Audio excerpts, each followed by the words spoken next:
Reading now from the Gospel of Jesus Christ according to Mark, chapter 5, verses 21 through 43. If you'd like to read along, you'll find this on page 54 in the New Testament. What I'm about to read are two of Jesus' notable healing stories. Jesus went back across to the other side of the lake. There at the lakeside, a large crowd gathered around him. Jairus, an official of the local synagogue, arrived, and when he saw Jesus, he threw himself down at his feet and begged him earnestly, "My little daughter is very sick. Please come and place your hands on her so that she will get well and live."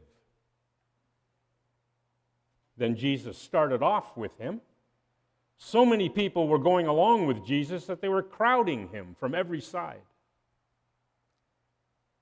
There was a woman who had suffered terribly from severe bleeding for 12 years, even though she had been treated by many doctors. She had spent all her money, but instead of getting better, she got worse all the time. She had heard about Jesus, so she came in the crowd behind him, saying to herself, "If I just touch his clothes, I will get well." She touched his cloak, and her bleeding stopped at once. And she had the feeling inside herself that she was healed of her trouble. At once Jesus knew that power had gone out of him, so he turned around in the crowd and asked, "Who touched my clothes?" His disciples answered, "You see how the people are crowding you. Why do you ask who touched you?" But Jesus kept looking around to see who had done it. The woman realized what had happened to her, so she came trembling with fear, knelt at his feet, and told him the whole truth. Jesus said to her, "My daughter, your faith has made you well. Go in peace and be healed of your trouble." While Jesus was saying this, some messengers came from Jairus' house and told him, "Your daughter has died. Why bother the teacher any longer?" Jesus paid no attention to what they said, but told him, "Don't be afraid, only believe." Then he did not let anyone else go on with him, except Peter and James and his brother John. They arrived at Jairus' house, where Jesus saw the confusion and heard all the loud crying and the wailing. He went in and said to them, "Why all this confusion? Why are you crying? The child is not dead. She is only sleeping." They started making fun of him. So he put them all out, took the child's father and mother and his 3 disciples, and went into the room where the child was lying. He took her by the hand and said to her, "Talitha Cum," which means, "Little girl, get up." She got up at once and started walking around. She was 12 years old. When this happened, they were completely amazed, but Jesus gave them strict orders not to tell anyone. And he said, "Give her something to eat."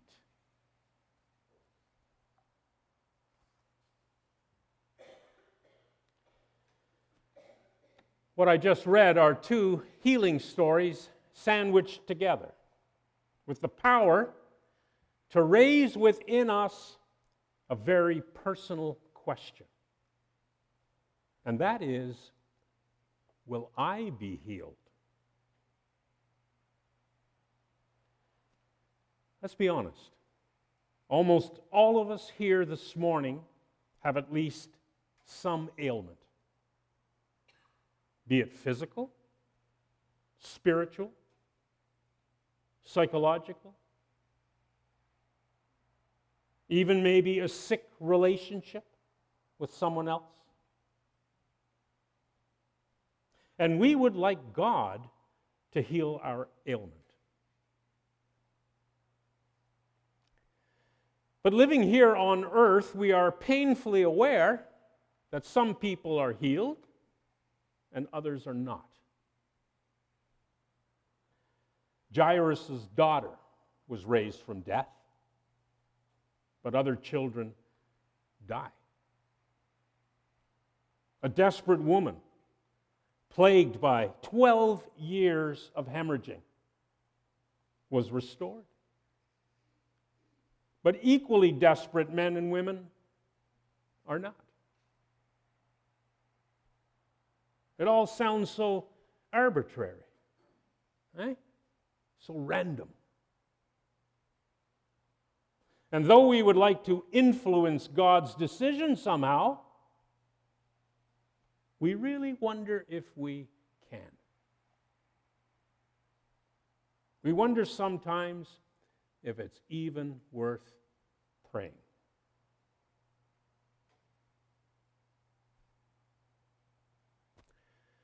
Ben Robertson is a man of deep faith who was diagnosed with Parkinson's disease when he was still in his 50s. He and his wife prayed and prayed and prayed that he might be healed. Ben is 73 now, and he's in the last debilitating stages of the disease. Nevertheless, he claims that his prayers have been answered. Talk to him, and he'll tell you in all sincerity, I have been healed. Not of Parkinson's disease, but of the fear of Parkinson's disease.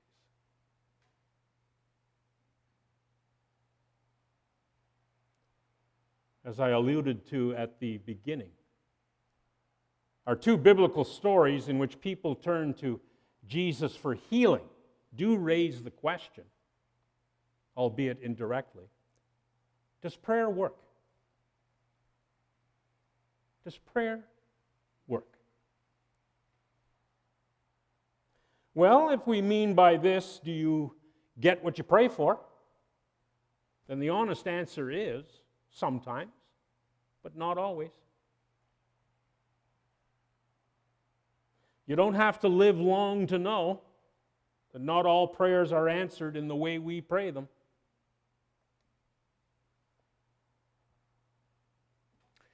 And as you ponder this, it may be helpful to remember that prayer is not about bending God's will towards our will, right? Our needs, our hopes. True prayer is quite different. With true prayer, this is what I believe. To ask something of God is to edge closer and into a deeper relationship with God.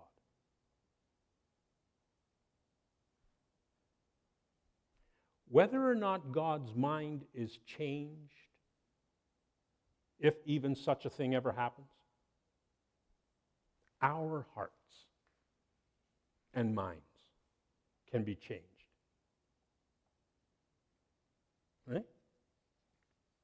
Depending on our faith.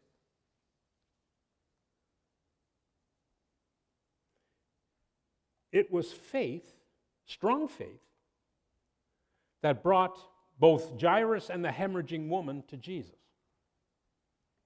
Jairus is one of the leaders in the synagogue. He is a person of great authority in Jewish society.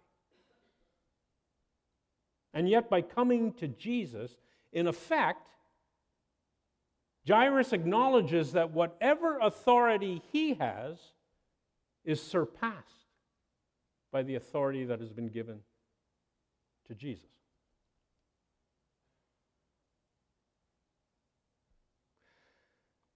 The hemorrhaging woman, on the other hand, is ritually unclean, according to Jewish law, because she's constantly bleeding.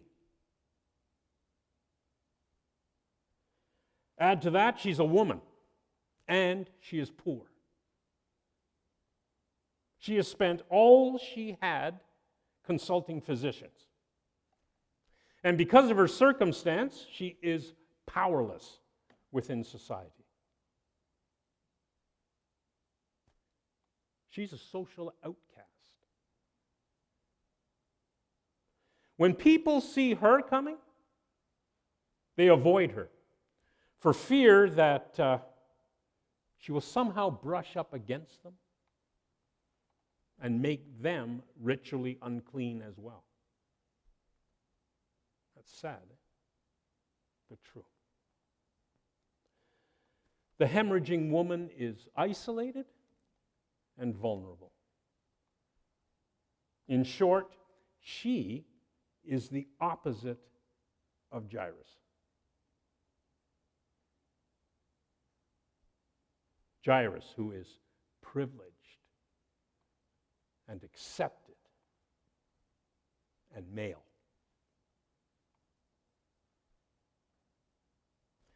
But she does share one thing with Jairus, and that is faith in Jesus' ability to heal. And her faith pays off, despite the urgency of the condition of Jairus' daughter and Jesus' determination to reach her. Jesus stops and acknowledges the hemorrhaging woman. He stops in the middle of his journey to Jairus' house. Which raises, folks, these important questions. I want you to think of these. Who or what claims our time and attention? And how do we determine the worthiness of these people and things?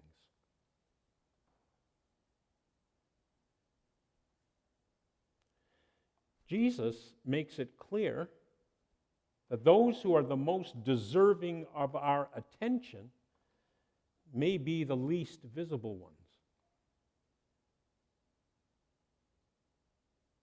The female child. Despite the importance of her father, and the hemorrhaging woman are not among those highly regarded in society. Jesus acts here, as he so often does, transcending any social and religious barrier that's out there in order to carry out his ministry. He sets all borders and boundaries aside. Both women are powerless, but Jesus, in his compassion, sees their need and deems them as worthy of his attention as anyone else.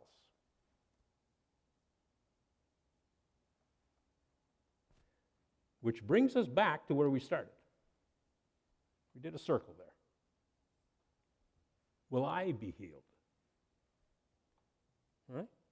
Am I worthy of God's healing touch?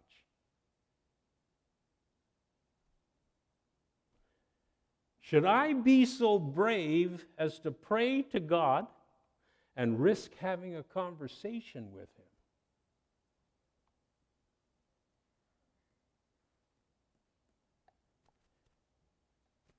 The hemorrhaging woman was healed.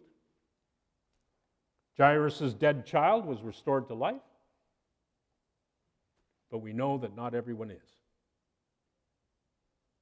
We know that not even our most earnest prayers will always be met with the results that we want. We know this. In other words, I have no doubt that miracles occur, but not always.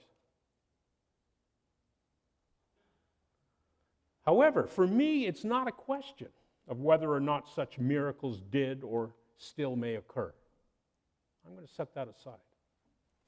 The bigger question is, how do we hold on to faith when the miracles do not occur?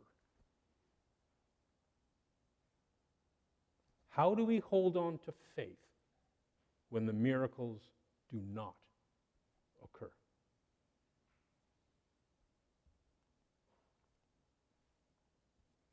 Right? It's a tough one. Every person of faith I know who suffers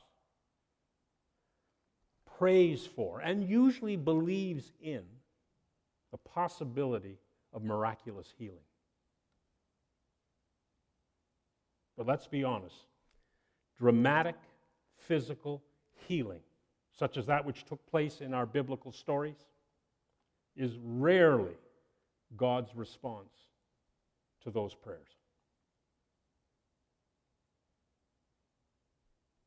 So I encourage you to explore healing in its less obvious, right? Less dramatic dimensions. That's what I encourage you to do. I urge you to explore healing as peace and acceptance in the face of disappointment.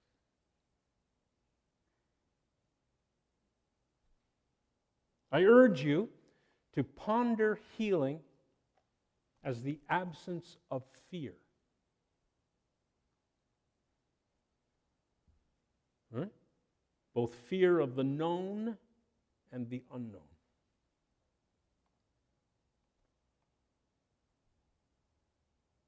I encourage you to think of healing as a growing awareness. A growing awareness of the continuing presence of God in those dark, dark moments of your life.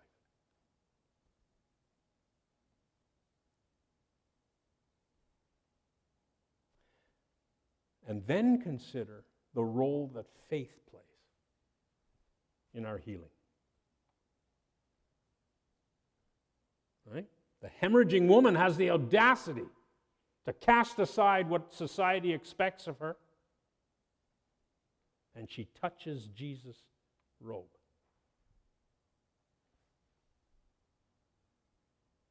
She touches it without permission,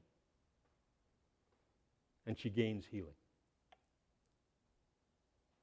Talk about faith. And then there's Jairus, whose faith causes him to fall at Jesus' feet. Despite how Jesus is regarded by most synagogue leaders, he's not well liked. Right? So talk about faith in spite or in the face of ridicule and scorn. Folks, I'm offering these examples to challenge us to examine our own faith in those dark moments. How will we find strength to claim God's promises of healing? How will we find the strength? Where are we going to look? Right? Where are we going to look for hope, no matter how we may define healing?